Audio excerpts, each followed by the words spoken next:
The first question. Explain the relationship of the two eyes with the third eye. In which ways do the techniques concerned with looking affect the third eye?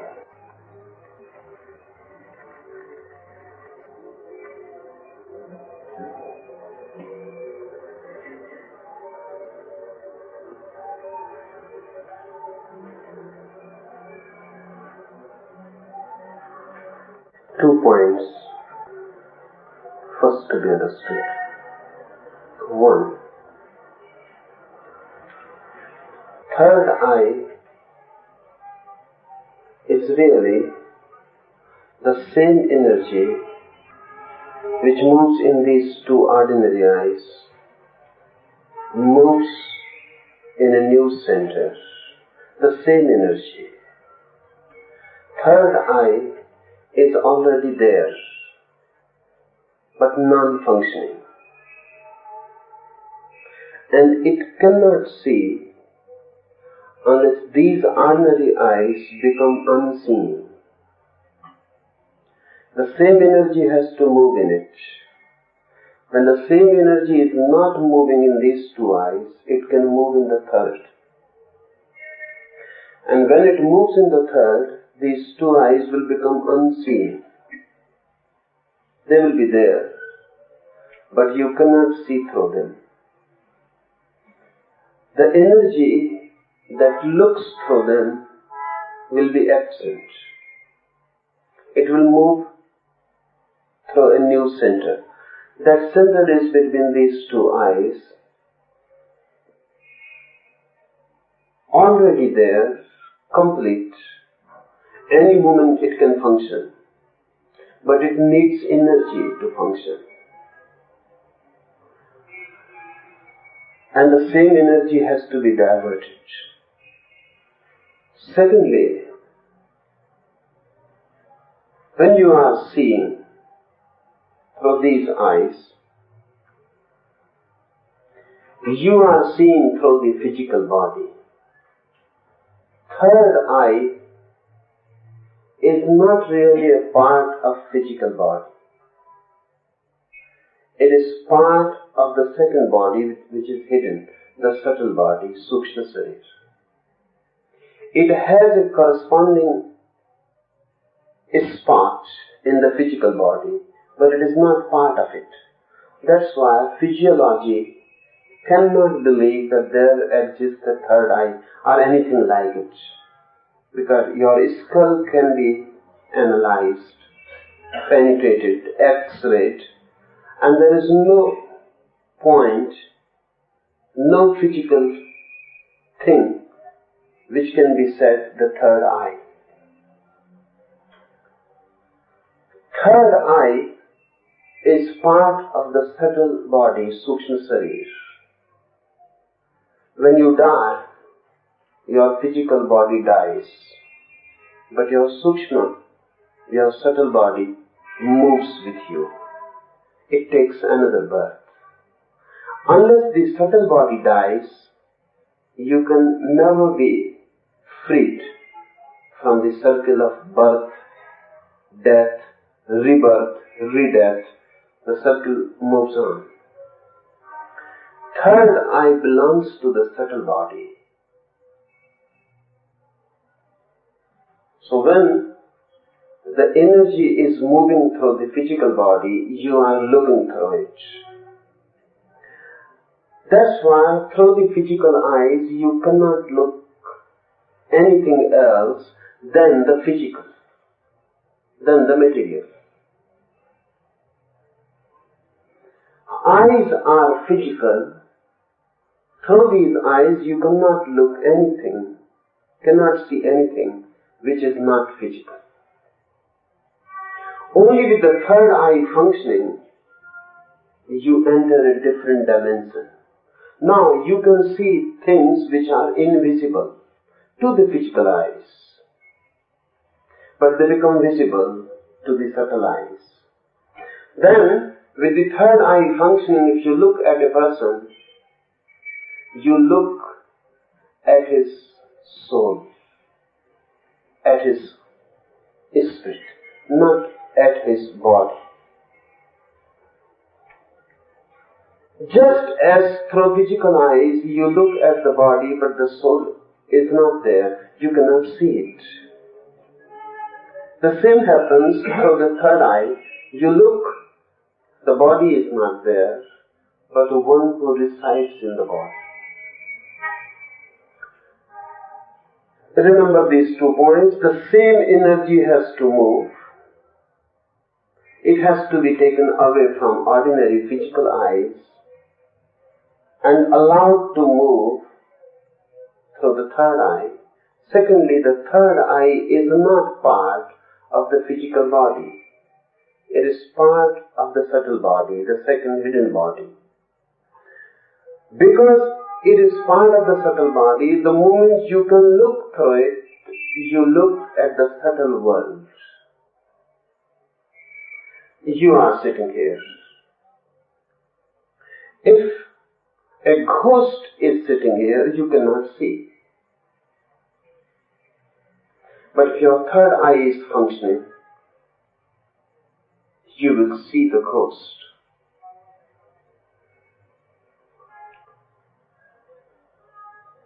Because subtle existence can be seen only through the subtle eyes.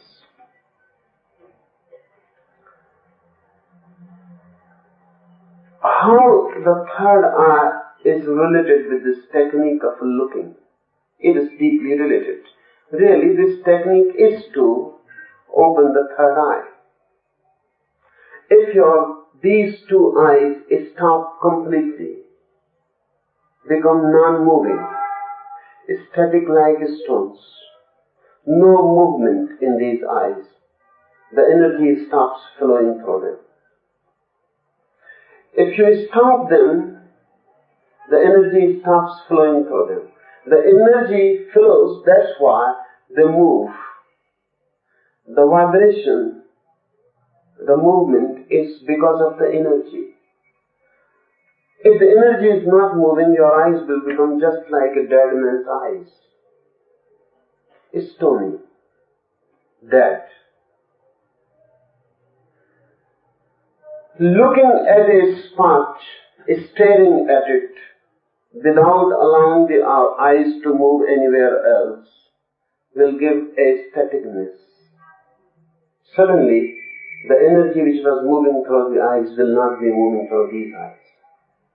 And energy has to move.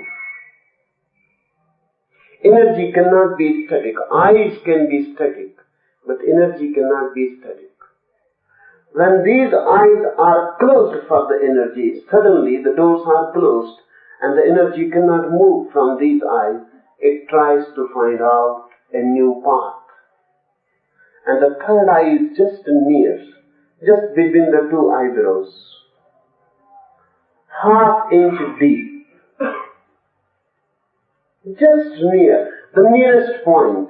If your energy is released from these eyes, the first thing that can happen is, it will move through the third eye. Just as if water is flowing and you close one hole. It will find another, the nearest, which can be found with least resistance. It will find it. Automatically. You are not to do anything specifically. You are to do something with these physical eyes, just to stop energy moving through them. And then energy will find its own path, and it will move through the third eye. This movement through the third eye transforms you into a different world. You start seeing things you have never seen. You start feeling things you have never felt. You start smelling things you have never smelled. A new world, a subtle world, it starts functioning. It is already there. The eye is there. The world, the subtle world is already there. Both are there, but non-related. Once you function in that dimension, many things become apparent to you. For example, if a person is going to die, if your third eye is functioning, you will immediately become aware that he is going to die. No physical analysis, no physical diagnosis can say certainly that he is going to die. At the most, we can talk about probabilities. We can say, perhaps he will die. And the statement will be conditional. If such and such remains the case, he may die. If something can be done, he may not die. Medical diagnosis cannot be yet certain about death. Why? So much development and yet so uncertainty about death. Really, medical science is trying to deduct death, infer death through physical symptoms. And death is a subtle phenomenon, not physical. It is an invisible phenomenon of a different dimension. But with the third eye functioning, you suddenly feel this man is going to die. How you feel it? Because death has an impact. If you are going to die, then death has its shadow already there. And that shadow can be felt with the third eye any time. Those who have practiced the third eye very deeply, the child is born and they can see his death, that very moment. But then the shadow is very subtle. But a person is going to die after 6 months, then anyone whose third eye functions a little can say, 6 months before death comes, the shadow darkens. Really, around you a dark shadow settles down. And that can be felt. But not with these eyes. With third eye, you begin to see auras. A person comes to you, he cannot deceive you. Because whatsoever he says is meaningless unless it corresponds to his aura. He may say that he is a person who never gets angry. But the red aura will show that he is filled with anger. He cannot deceive as far as the aura is concerned, because he is completely unaware about the aura. Whatsoever he says can be judged through his aura whether it is right or wrong. With the third eye, you start seeing radiations, auras. In the old days, that was how someone was initiated. Unless the aura was right, the master will wait. Because your wish fulfillment is not the question. You want to be initiated, that is not enough. Unless your aura says that you are ready. So for years the disciple has to wait. Unless the aura was ready, not your desire to be initiated. That is futile. Sometimes, even for lives, one was to wait. For example, Buddha resisted the temptation to initiate women for many years. So much pressure was put upon him. Still he will reject. And the reason? Ultimately he agreed to initiate women. But then he said, now, my religion will not be alive after 500 years. I have compromised. And because you forced me, I initiate women. What was the reason? Why he will not initiate women? One basic reason. With man, sexual energy can be regulated very easily. A man can become a celibate very easily. With women's body, it is difficult because menses is a regular phenomenon, unconscious, uncontrollable, non-voluntary. Semen ejaculation can be controlled, but menses cannot be controlled. Or if one tries to control it, then it will have very bad effects on the body.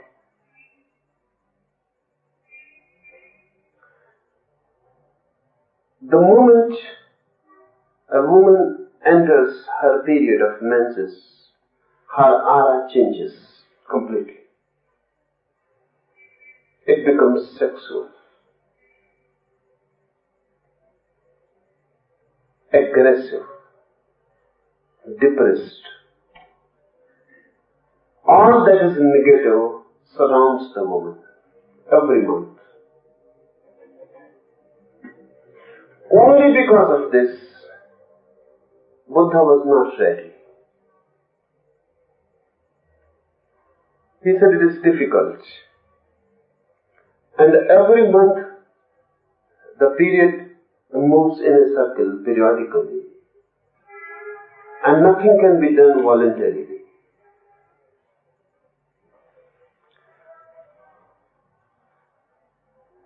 Something can be done, but it was difficult to do that in Buddha's time. Now it can be done. Mahavir completely denied any possibility of a woman being liberated from woman's body. He said a woman has to born again to be a man, and only then she can be liberated. So all the effort has to be channelized that a woman should enter a new birth as a man. Why? This problem of aura. If you initiate a woman every month, she will fall down and the whole effort will be lost. There was no evaluation that a woman or man are equal or not. That is not the question. But for Mahavir the question was this: how to help? So he found out an easier way to help a woman to be reborn as man. That is easier. That means a woman has to wait for a life. And the whole effort has to be directed towards this goal, that she should be born in a male body. This appeared to Mahavir easier than to initiate a woman. Because then, every month, she comes down back to the original state. And all effort is lost.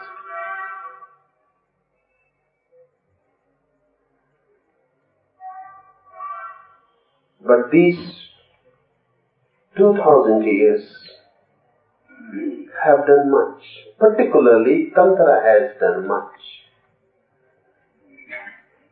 Tantra has found different doors. And only Tantra is the only system in the world which makes no difference between man and woman. Rather on the contrary, they say a woman can become easily liberated. And the same reason, looked from a different angle. Tantra says, because woman's body is periodically regulated,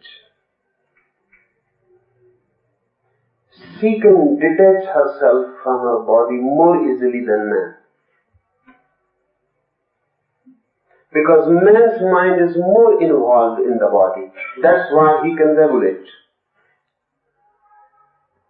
Man's mind is more involved in the body. That's why he can control his sex. Woman's mind is not so involved in the body. Body functions as an automata, different, on a different layer. And the woman cannot do anything about it. It is like an automatic mechanism. It goes on. Tantra says because of this, woman can detach herself from her body very easily.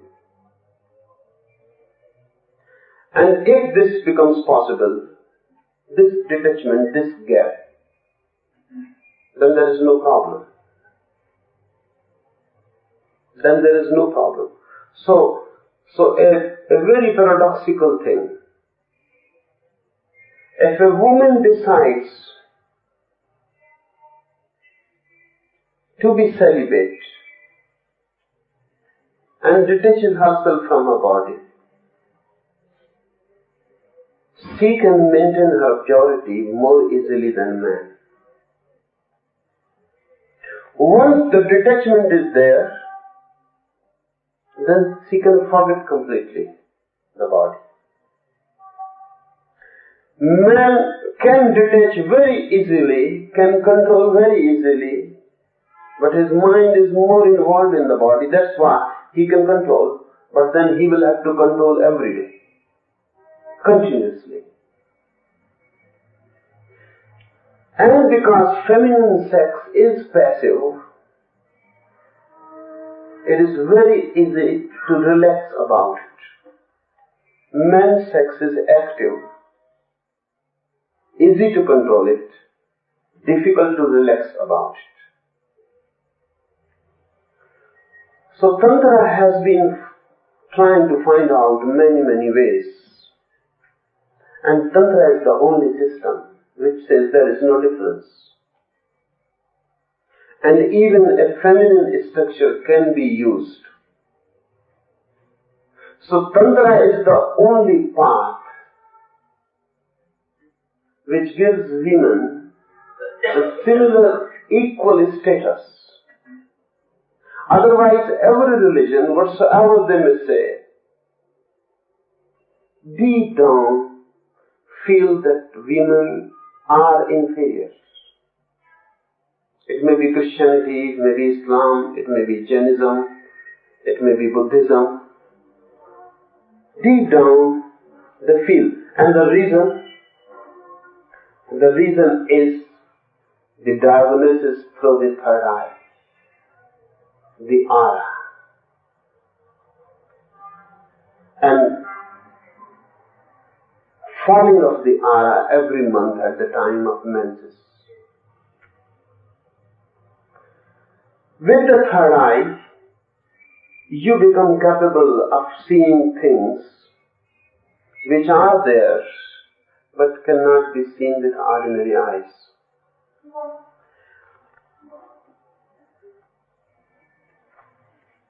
All the methods about looking affect the third eye. Because looking means a certain energy moving from you without towards the world. Blocked, suddenly blocked, the energy will find another path to move. And the third eye is just near. In Tibet, even there were surgical operations for the third eye. Sometimes it happens that your third eye is blocked because you have not used for millennia. It may be blocked. If the third eye is blocked and you start your eyes, you will feel a certain uneasiness because the energy is there and no path to move. In Tibet, they devise certain operations to have the passage clear. It can be done. And if it is not done, then many things can happen. Just 2 or 3 days before, one sannyasin she's here. She came to me. She said, there is a very hot sensation at the third eye. And not only the sensation, the skin has burnt. As if really someone has burnt it from the outside. The sensation is inside, the burning, but the skin is affected. Complete burn.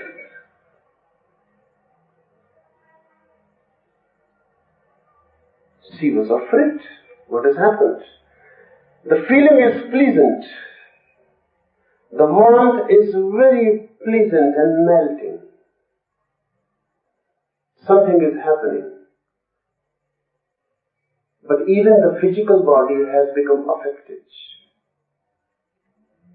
As if actual fire has touched.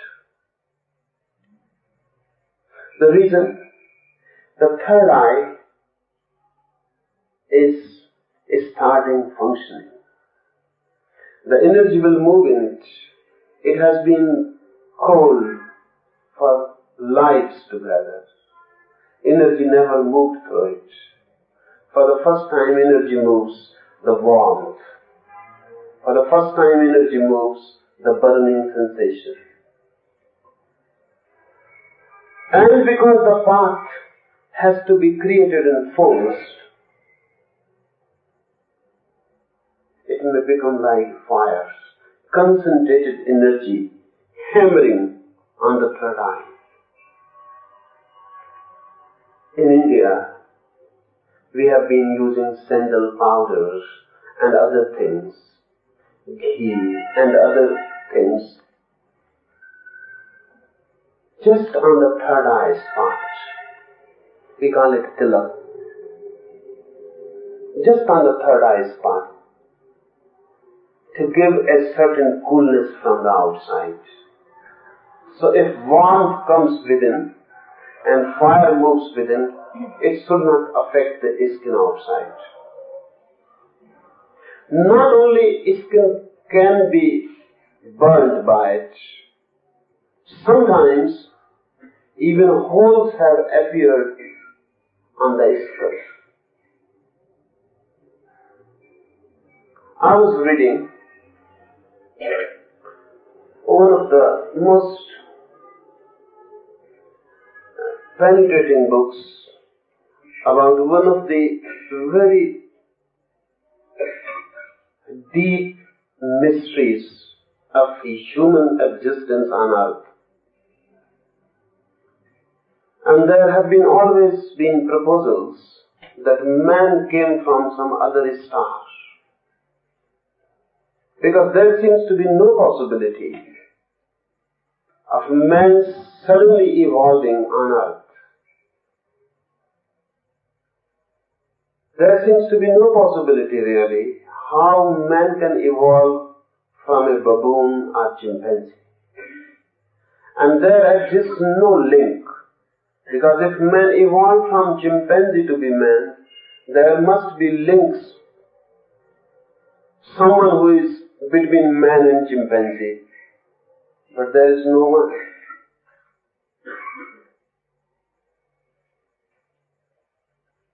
And now there is available much data and discoveries that we have not yet found a single body structure skull or anything which can be said that this is a link between chimpanzee and man. Evolution means steps. Suddenly a chimpanzee cannot become a man. Stages must have followed, but there is no proof. So Darwin's theory remains a hypothesis. There are no in-between links. So there have been always fantastic proposals that man must have appeared on the earth suddenly. And farthest back, 10 lakh years back, man's skull has been found. But with our skull, in comparison, there is nothing lacking in it. It is the same skull, with the same brain, with the same structure.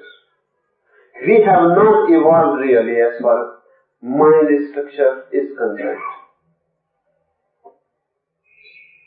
So it seems man suddenly appeared on earth. He must have come from some planet. For example, now we are traveling into space, and if we find some planet worth living, we must populate it. And suddenly man will appear there. So I was reading a book about such a proposal. And the man has been finding many things to prove, to help his hypothesis. One thing that I wanted to tell you in concern with the method of looking. He has found one skull in Mexico and one in Tibet. Both the skulls have holes at the third eye spot. And the holes are such which can only be made by a gun bullet. And the skulls are at least 5 to 10 lakh years old. If by an arrow the hole is made, it cannot be round. It is so round that it cannot be made by arrow. Only a bullet can make that. So that man tries to prove that bullets existed 10 lakh years before. Otherwise, how this man was killed? But really, that doesn't prove anything about a bullet. Whenever the third eye is blocked completely and the energy moves suddenly, this hole can appear. And the energy is just like a bullet coming from within. Just like a bullet. Concentrated fire. It will create a hole. Those two skulls with holes, simply so. Not that those men were killed by bullets, but simply that a third eye phenomena. Third eye was blocked completely, energy became concentrated. They stopped their eyes completely, energy couldn't move, it became fire, and then it exploded.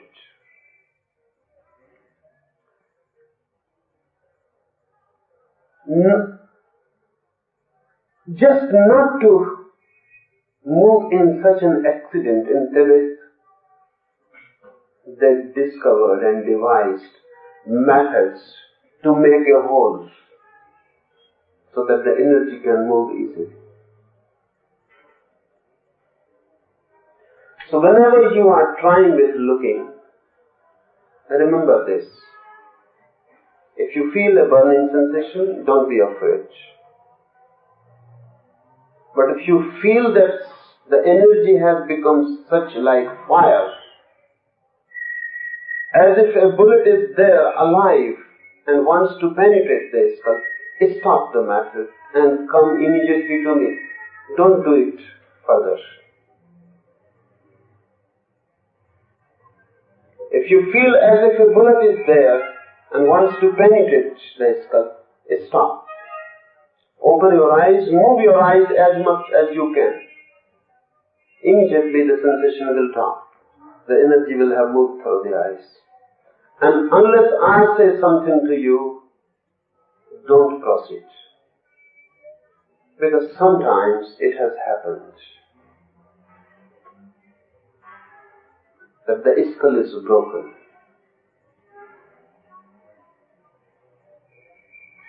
Nothing is wrong even if it happens.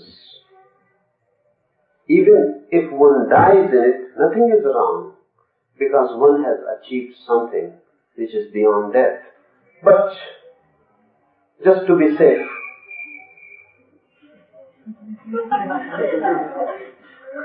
stop. Whenever you feel that something wrong can happen, with any method, not only with this, with any method, if you feel something wrong is possible, stop.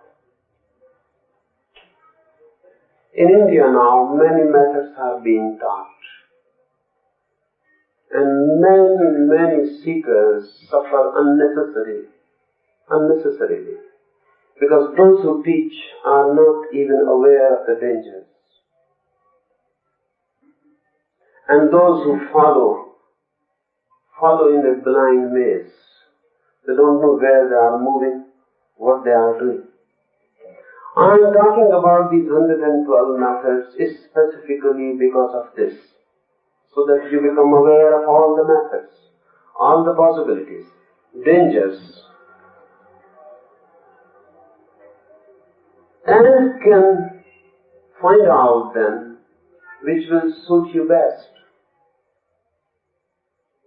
And if you proceed in any method, you are fully aware what can happen and what you have to be aware, and when it happens, how you have to tackle it.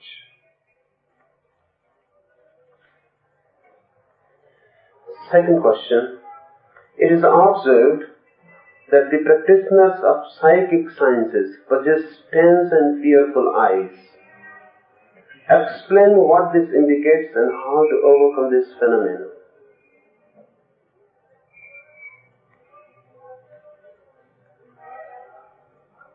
Those who practice hypnotism, mesmerism, magnetism, or things like this will have very tense eyes.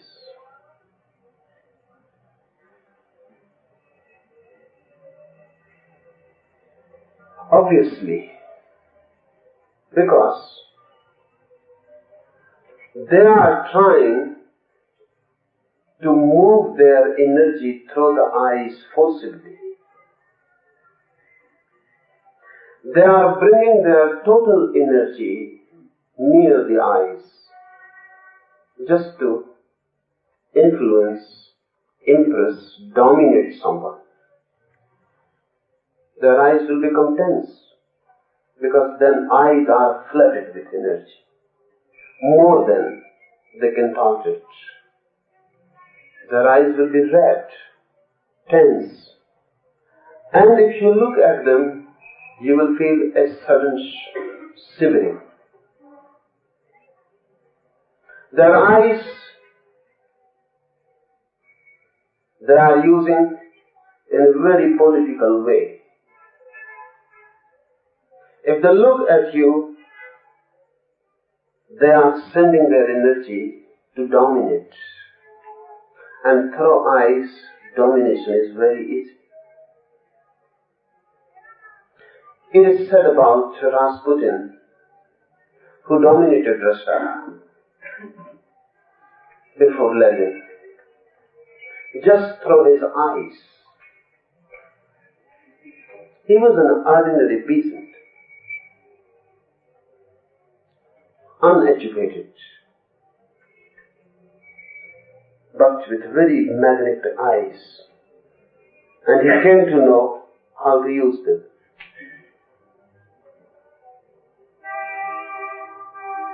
The moment he will look at you, you will forget yourself. And in that moment, any suggestion he can send to you telepathically and you will follow it. That's how he dominated Tsar and Tsarina and the royal family and through them the whole Russia. Nothing could be done without his will. You can have those eyes also. It is not difficult. You have just to learn how to bring your total body energy to the eyes. They become flooded. And then whenever you look at someone, your energy starts flowing towards him. It envelops the person, penetrates his mind. And in this flooded shock, his thinking stops.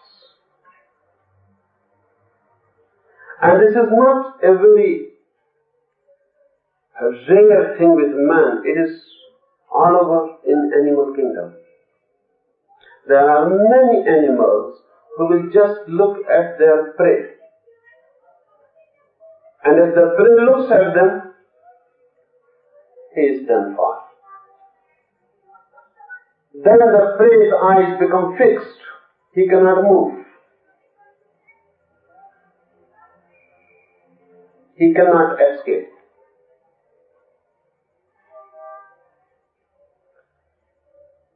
Hunters know it well. And hunters develop very powerful eyes because they are always in search, in darkness, of animals. Their eyes become powerful. Thieves, hunters, by and by, gather more energy in their eyes automatically because of their work. So suddenly a lion comes before a hunter and he is without weapons and he cannot do. This has been done always. He can stare in the eyes of the lion. And now it will depend whether he has more magnetic eyes or the lion. If the lion is less magnetic, and the hunter can bring his total energy, and it is easy, he can bring. Because when death is there, you can do anything. Death is there, the hunter can put his total energy at stake.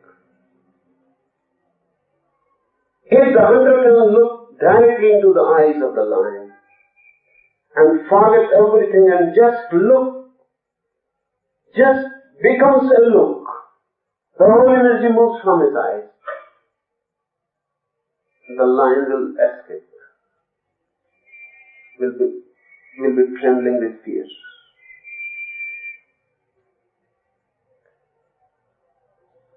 Through eyes, you can flood your whole energy. But when you do that, your eyes will be tense. You will not be able to sleep. You will not be able to relax. So all those who are trying to dominate others will be restless. If you look at their face, their eyes will be alive, but their face will be dead. Look at any hypnotist. His eyes will be very much alive, but his face will be dead. Because eyes are sucking whole energy, and nothing is left anywhere.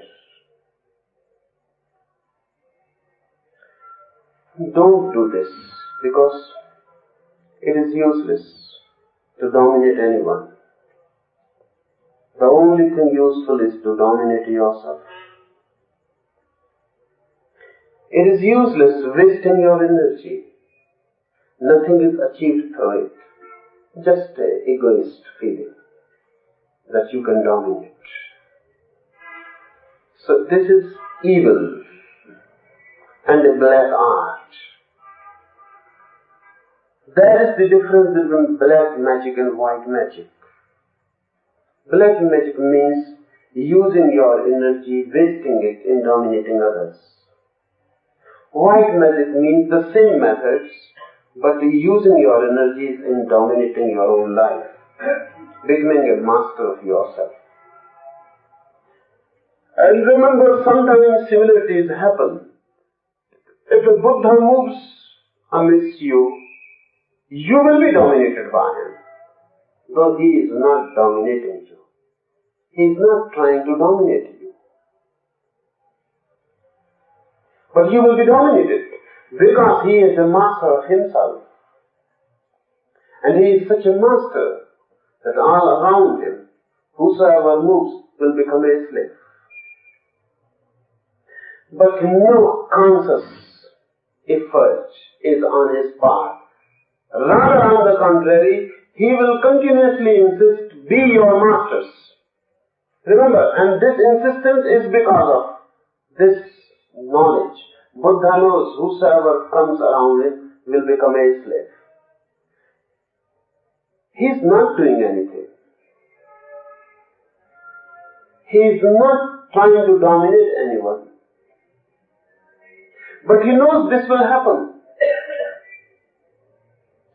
His last dying words are, be a lamp unto yourself.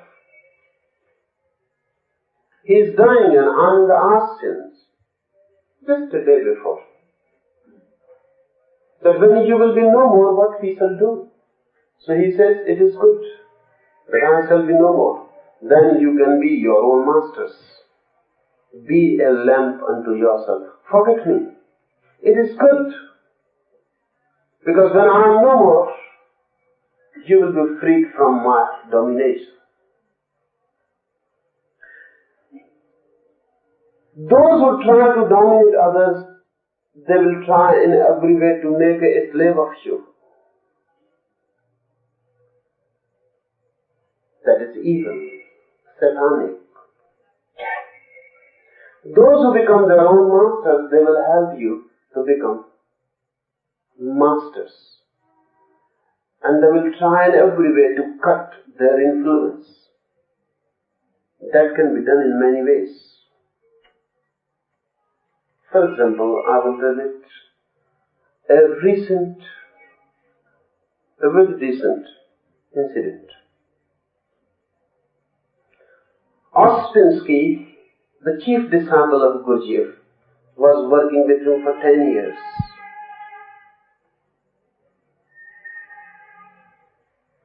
It was very difficult to work with Gurdjieff because he was doing two things simultaneously.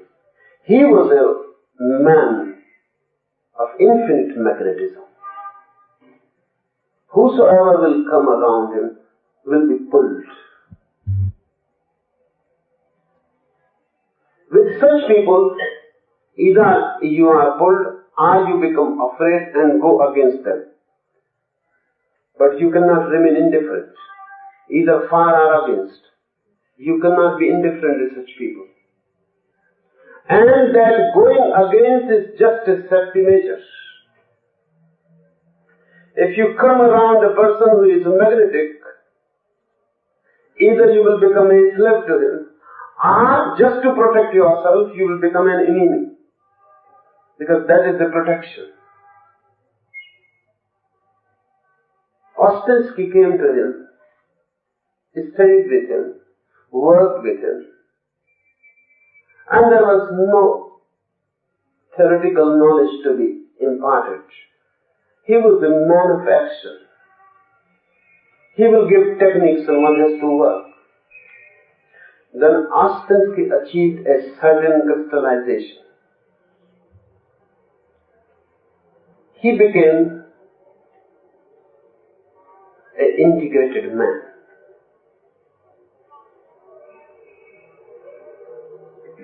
He was transformed. He was not fully enlightened yet, but he was not fast asleep as we are. He was in between, just on the verge. When you feel that the morning is near, when you start listening to the noises which indicate morning is near, you are asleep, but not totally asleep. The sleep is just on the verge to go. You are not yet awake. You may again fall into sleep. Just on the surface, just near awakening. And when Ostrensky was just near awakening, he was thinking that now Gurdjieff will help him more. Because this is the moment. But suddenly Gurdjieff started behaving in such a strange way that Ostrensky had to leave. He started in such a strange ways with him, such absurd things, contradictory, on the surface nonsense, that Ostrensky had to leave him. On his own account. Gurdjieff never said him to leave. On his own account he left him, went against him, said that he has gone mad. He started teaching and will always say, I am teaching according to Gurdjieff, my teacher, but now he is mad. So he will say, the early Gurdjieff. He will not talk about the later Gurdjieff. But the basic reason why Gurdjieff did it is deep compassion. That was the moment when Ostrensky must be left alone. Otherwise he will become a constant dependent. The moment has come when he must be thrown away.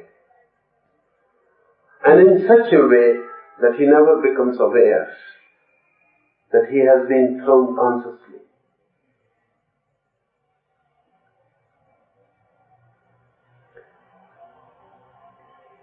Such persons like Buddha or Gurdjieff, they will affect you without their conscious effort, and you will be pulled towards them. But they will try in every way that you are not pulled in that way. You are not attracted hypnotically. You are not dominated by them. And they will help to make you masters on your own feet. Those who are trying to dominate others, their eyes will be tense, evilish. You will not feel in their eyes innocence. You will not feel in their eyes purity. You will feel attraction, but the attraction will be like alcohol. You will feel a magnetic pull, but the pull will not be to free you, but to enslave you. Remember, never use any energy to dominate anyone. Because of this, Buddha, Mahavir, Jesus, they made it a point, and they went on hammering that the moment you enter a spiritual search, be filled with love for everyone, even for your enemy. Because if you are filled with love, then you will not be attracted to the inner violence which wants to dominate. Only love can become an antidote. Otherwise, when energy comes to you and you are overfilled with it, you will start dominating. This happens every day. I have come across many people. I will start them helping. They will grow a little, and the moment they feel a certain energy is coming to them, they will start dominating others. They will try now to use it. Remember, never to use spiritual energy to dominate. You are wasting your efforts. Sooner or later, you will be empty again. And you will fall down suddenly. And this is sheer wastage. But very difficult to control it. Because the moment you become aware that now you can do certain things, if you touch someone and he was ill and he becomes okay, how can you resist now? Not to touch others. How can you resist now? If you cannot resist, you will waste.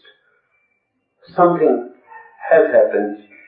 Soon, you will throw it unnecessarily.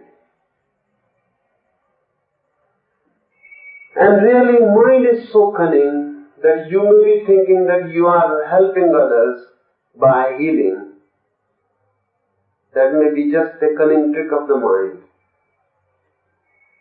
Because you have no love, how can you be so concerned with others' diseases, their illnesses, their health? You are not concerned.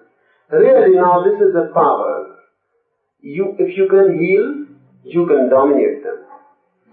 You will say that I am just helping them. But even in your health, you are simply trying to dominate them. Your ego will be fulfilled. This will become a food for your ego. So all the old treatises, beware. They say beware. When the energy comes to you, you are at a dangerous point. You can waste it. You can throw it. When you feel any energy, make it a secret. Don't allow anyone to know about it. Jesus says, if your right hand is doing something, don't allow the left hand to know about it. In Sufi mystic tradition, they say, when energy starts coming, even don't pray before others. Don't go to the mosque before others. Why? When the energy comes and someone is praying, and there are many persons present, they will feel it immediately. That something is happening. So Sufis say then, do your prayers deep in the night, in the midnight when everyone is asleep and no one can be aware what is happening to you. Don't tell anyone what is happening to you. But our mind is just a chattering box. If something happens, immediately you will go and spread the good news that something has happened to you. You have wasted it. And if people are impressed,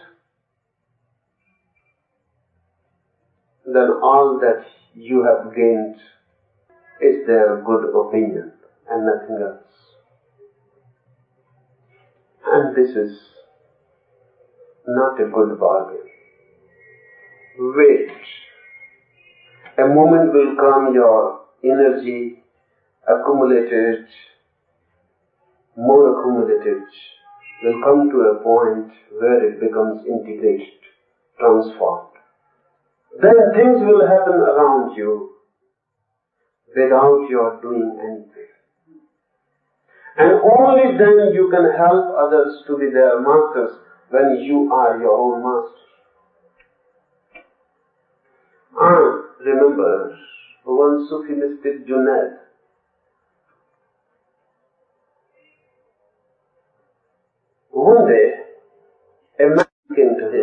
he said, Junaid, Master, great Master, I have come to know your inner secret. People say you have got a golden secret and you have not told it to anyone up till now. I will do anything you will say, but tell me the secret. Junaid said, I have been taking it, hiding it for 30 years. So how much time you can wait? You will have to go through a preparation. 30 years secret, I will tell you. But how much time you will keep patience? The man became afraid, scared. He said, how much?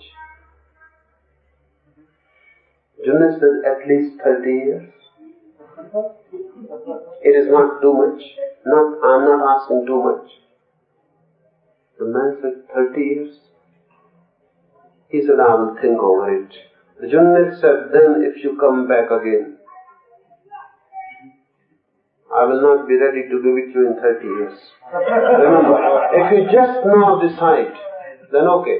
Otherwise, again I will also have to think. So the man agreed. It is said he remained for 30 years with Junaid. Then the last day came and he asked Junaid, now communicate your secret. Junaid said, I will give it to you on one condition, that you will have to keep it a secret.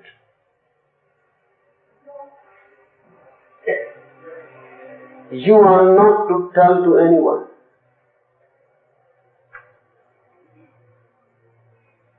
This secret must die with you unknown.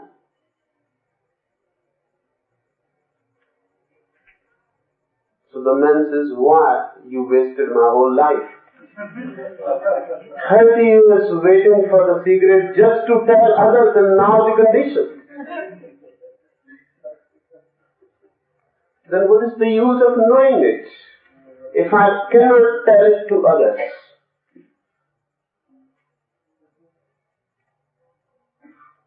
If you make this condition, then please don't tell it to me, otherwise it will become a haunting. I know something and I cannot tell to others. So be kind enough and don't tell it to me. You have wasted my 30 years. A little life has left, so let me live it relaxedly. This will be too much. Knowing something without telling to others. Whatsoever you gain through any spiritual method, let it remain a secret. Don't go on spreading. Don't try to use it in any way. Let it remain unused, pure. Only then it will be used for inner transformation. If you use outwardly, it is wasted.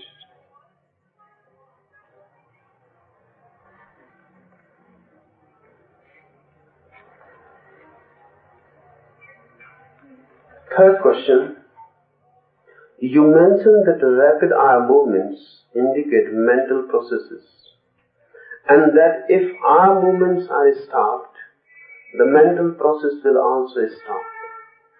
But this physiological control on the mental processes, by stopping eye movements, seems to create psychic tensions, such as it happens when we keep our eyes closed with an eye bandage for a long time.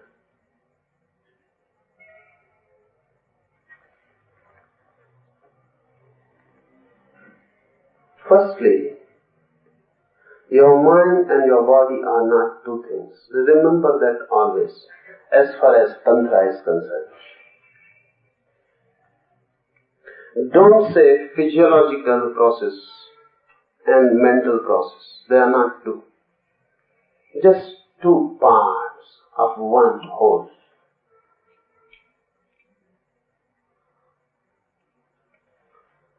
Whatsoever you do physiologically affects the mind.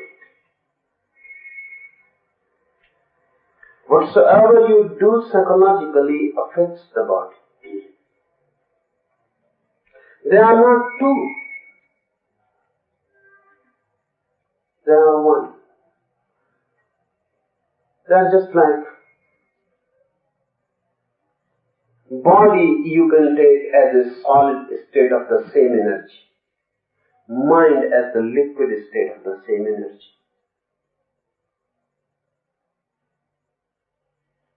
The same energy.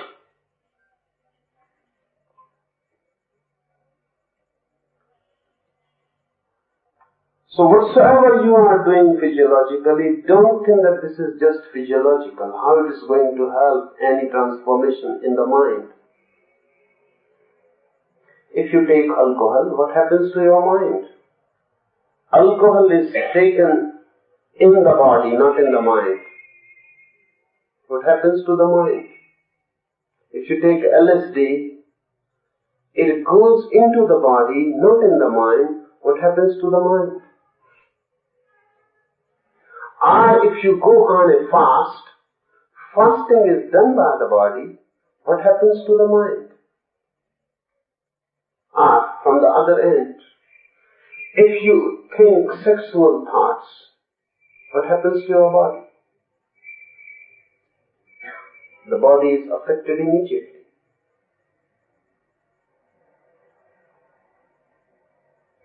You think in the mind of a sex object, and your body starts getting ready.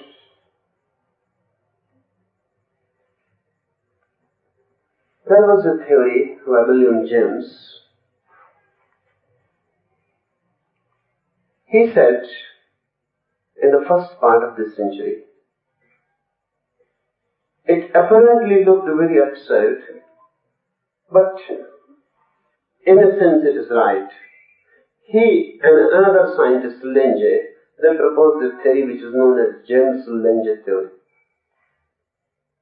Ordinarily we say, you are afraid, that's why you escape and run away. You are angry, that's why your eyes get red and you start beating your enemy. But James and Lenge proposed quite the contrary. They said, because you run away, that's why you feel fear. And because your eyes get red and you start beating your enemy, you feel anger. Just the opposite. And they said, if this is not so, then we want to see even one instance of anger when eyes are not red and your body is not affected and you are simply angry. Don't allow your body to be affected and simply be angry. Then you will know that you cannot be angry. In Japan, they teach their children a very simple method of controlling anger.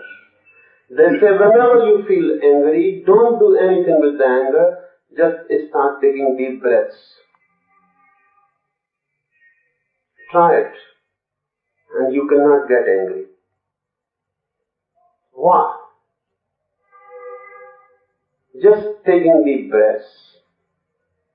Why you can't get angry? It becomes impossible to get angry. Two reasons. When you start taking deep breaths, anger needs a particular rhythm of breathing. Without that rhythm, anger is not possible. A particular rhythm in breathing or chaos in breathing is needed for anger to be. If you start taking deep breaths, impossible for the anger to come up. Consciously you are taking breaths, then the anger cannot express itself. It needs a different breathing which should be allowed. You need not do it, anger will do it itself. With a deep breathing you cannot be angry. And secondly, your mind shifts. When you feel angry, you start to take deep breaths. Your mind is shifted from anger to breathing.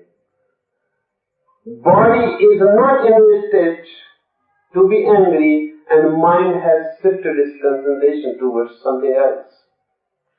Difficult to be angry. That's why Japanese are the most controlled people on earth.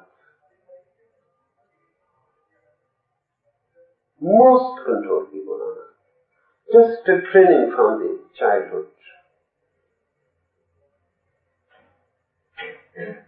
It is difficult anywhere else to find such an incident. Japan, it happens even today. It is becoming less and less because Japan is becoming less and less Japan.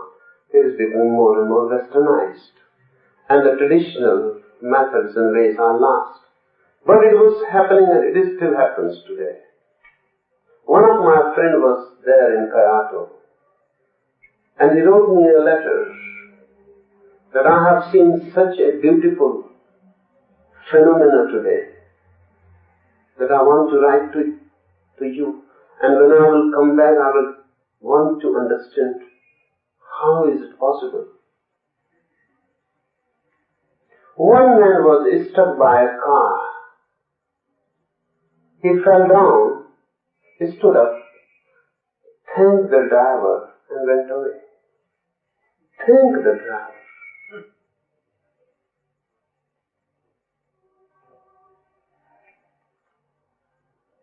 In Japan, it is not difficult. He must have taken few deep breaths. And then it is possible. You are transformed into a different attitude.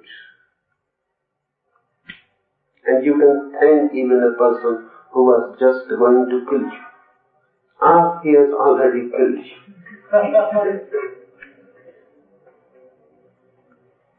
Physiological processes and psychological processes are not two things.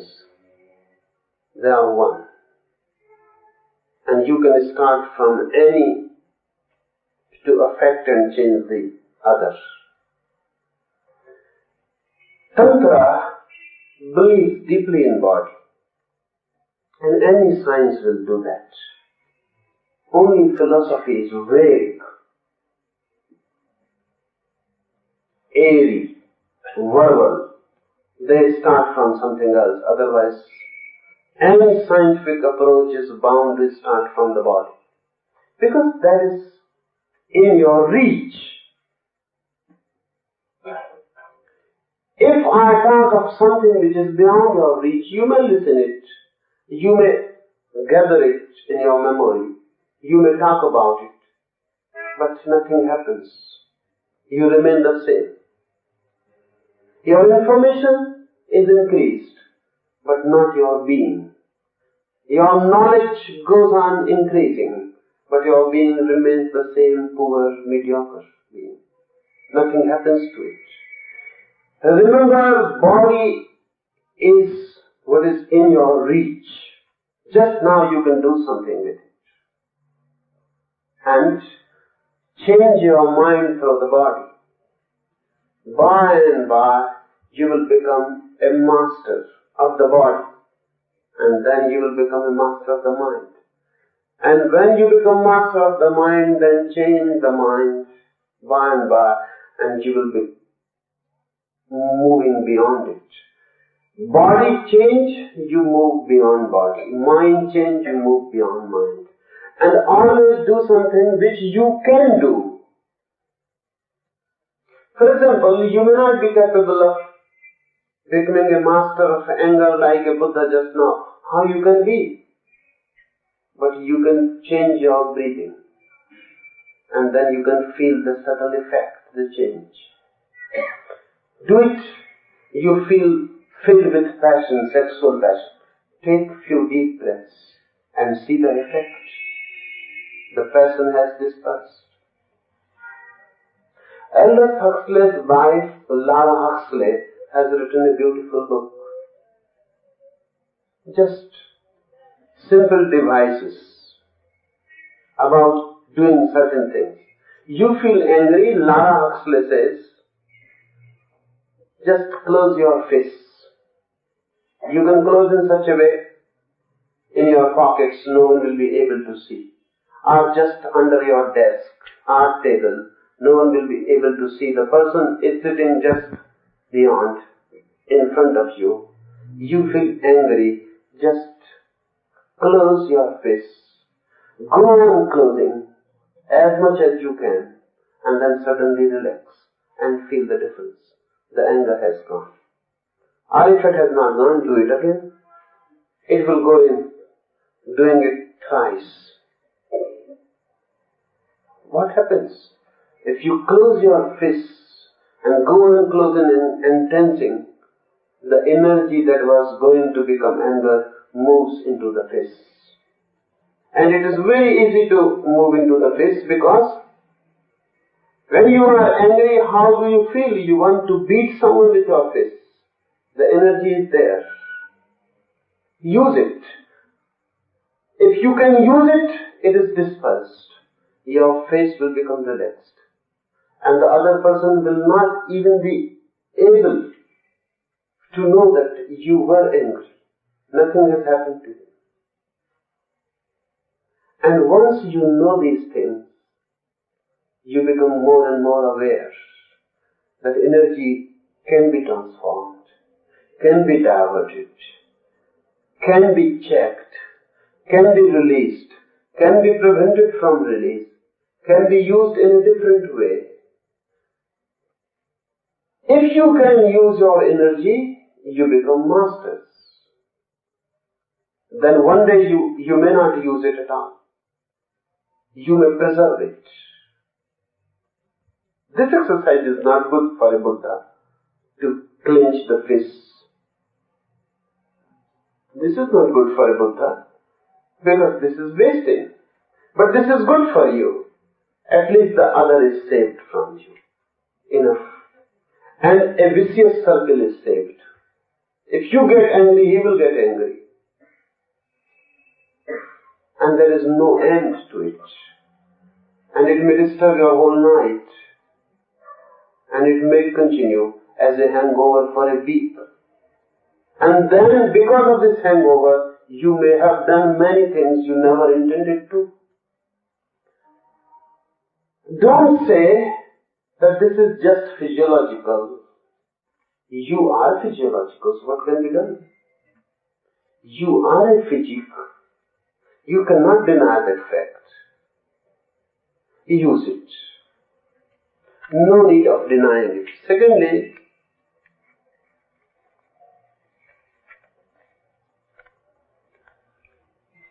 if you close your eyes, sometimes you may feel a certain tension gathering there, or uneasiness. That is for some reasons. One, when you close your eyes, don't get tense about it. Let them be relaxed. You can close your eyes forcibly, then you will get tense. Then your eyes will get tired, and inside you will feel uneasiness. Relaxedly, relax the face, relax the eyes, and let them be closed. I say let them be closed, don't close them. Relax, feel relaxed, drop eyelids and let the eyes be closed. Don't force them. If you force them, that's not good. And if you cannot feel what is the difference, do it. First force them to close. Let your whole face become tense, strained, and then close your eyes forcibly. For a few moments, remain strained, then relax. then close again your eyes relaxedly. Then you will feel the difference. It is a difference to be felt. And then always do relaxedly. Don't do anything with force that will tire you.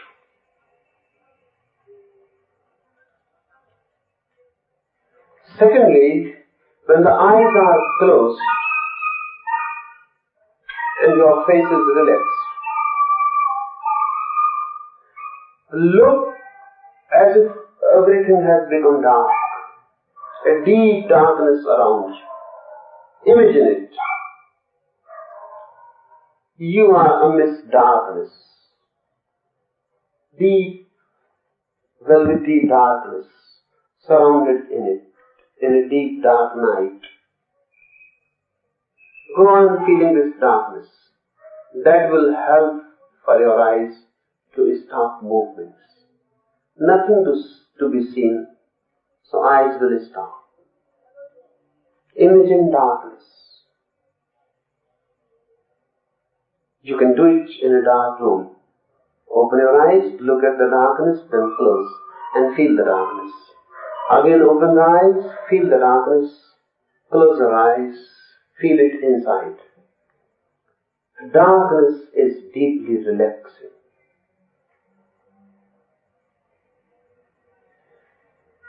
Darkness outside and inside you dead. Dark and death both are related. That's why we paint death as black, dark, all over the world. Death is painted as black. And people fear darkness. Doing this method, feel darkness, love darkness, and feel inside you are going to die.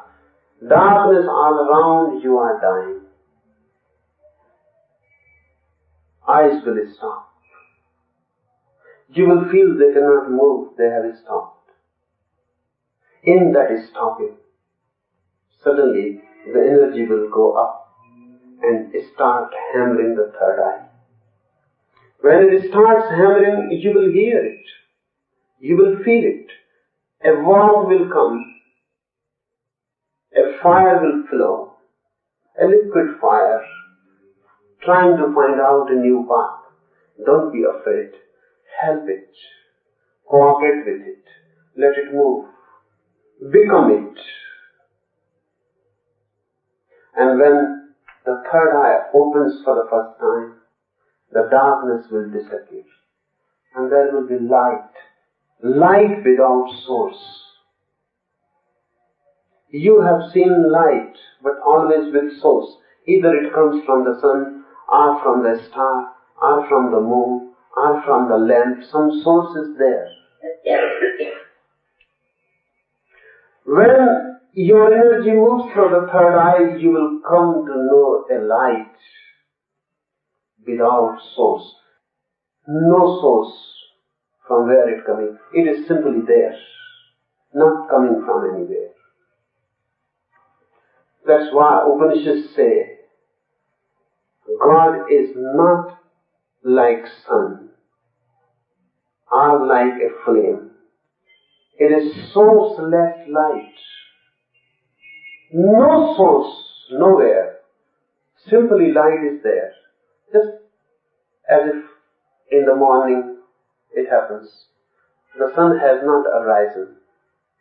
The night has disappeared. In between,